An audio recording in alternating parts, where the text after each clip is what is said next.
اعوذ باللہ من الشیطان الرجیم بسم اللہ الرحمن الرحیم السلام علیکم ورحمۃ اللہ وبرکاتہ۔ محترم سامعین، ترجمہ کلاس میں آپ سب کو خوش آمدید کہتے ہیں، اور آج کی کلاس میں ہم بات کریں گے سورۃ النساء آیہ نمبر 18۔ اس سے پچھلی آیت مبارکہ میں اللہ تبارک و تعالیٰ نے توبہ کے احکامات کے بارے میں ارشاد فرمایا،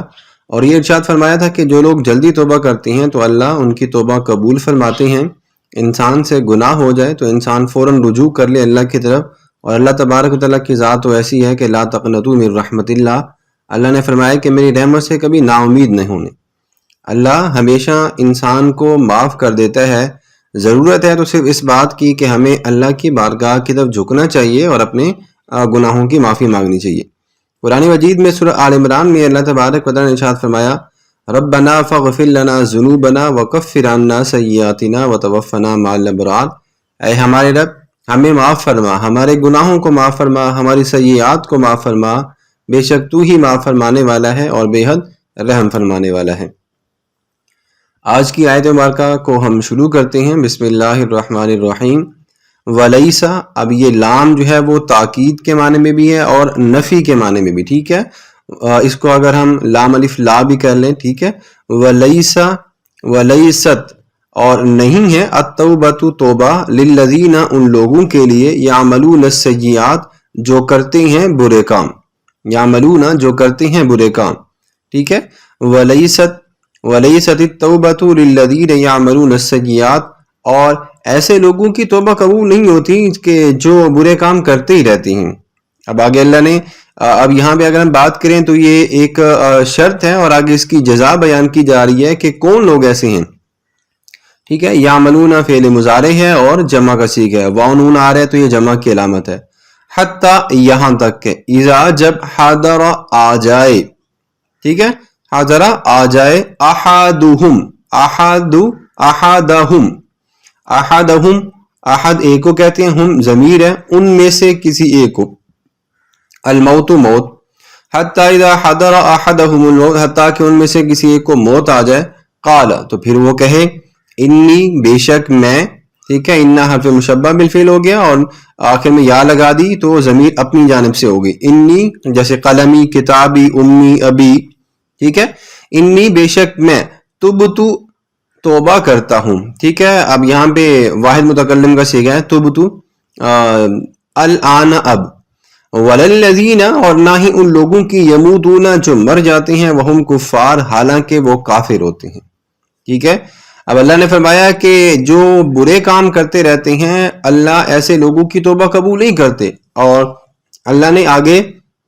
دو وجوہات بھی بتا دی۔ پہلی وجہ، حتی اذا حضر احدہم الموت، حتی اذا حضر احدہم الموت، حتیٰ کہ ان میں سے کسی ایک کو موت آ جائے، قال انی تبت الآن، پھر وہ کہے کہ میں اب توبہ کرتا ہوں، وللذین یموتون وہم کفار، اور نہ ہی ان لوگوں کی توبہ اللہ قبول کرتے ہیں کہ جو کافر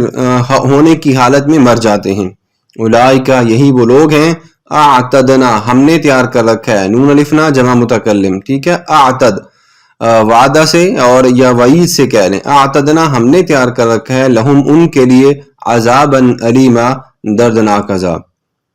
محترم سامعین، اللہ تبارک و تعالیٰ نے فرمایا کہ ایسے لوگوں کی توبہ قبول نہیں ہوتی جو ساری عمر برے کام کرتے رہتے ہیں، یہاں تک کہ جب ان میں سے کسی کو موت آ جائے تو وہ کہنے لگے کہ میں اب توبہ کرتا ہوں،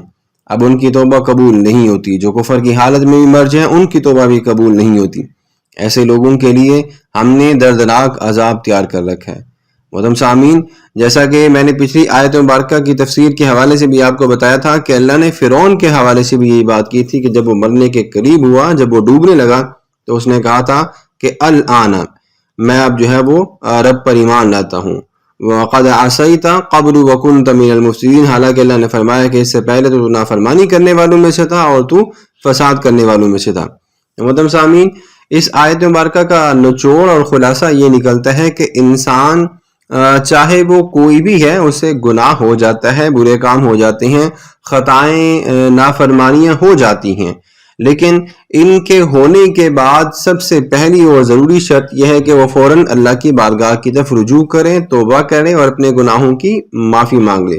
کیونکہ اگر گناہوں کی معافی نہیں مانگی جائے گی تو پھر ہو سکتا ہے کہ اس کا عذاب بڑا ہی دردناک ہو، جیسا کہ اللہ نے اس آیت مبارکہ کے آخری حصے میں بھی ارشاد فرمایا کہ ایسے لوگوں کے لیے بڑا ہی دردناک عذاب ہے۔ اللہ تبارک و تعالی ہم سب کو گناہوں سے باز رکھے اور گناہوں سے اپنے گناہوں کی معافی مانگنے کی اور اللہ کے حضور توبہ کرنے کی توفیق عطا فرمائے، اور عذابات سے بھی اللہ تبارک و تعالی ہم سب کی حفاظت فرمائے۔ محترم سامعین، آج کی اس آیت مبارکہ کا ہم یہیں بے اختتام کرتے ہیں۔